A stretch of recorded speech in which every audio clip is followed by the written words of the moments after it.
السلام علیکم ورحمۃ اللہ وبرکاتہ۔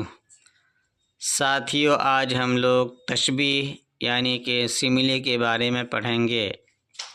تو سب سے پہلے جانتے ہیں کہ سملی یعنی کہ تشبیہ کس کو کہتے ہیں۔ تشبیہ کسی ایک چیز کو دوسری چیز کے مانند بتانا تشبیہ کہلاتا ہے۔ ارکان تشبیہ 4 ہیں۔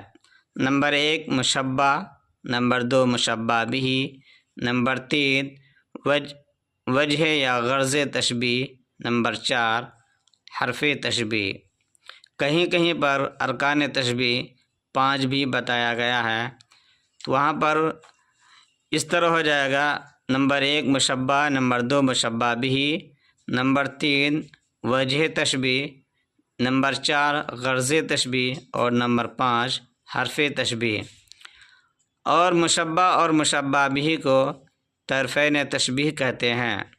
جیسے میر تقی میر کا ایک شعر ہے: نازکی اس کے لب کی کیا کہیے، نازکی اس کے لب کی کیا کہیے، پنکھڑی ایک گلاب کی سی ہے۔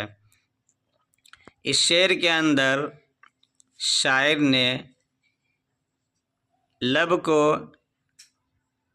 پنکھڑی کی طرح نازک قرار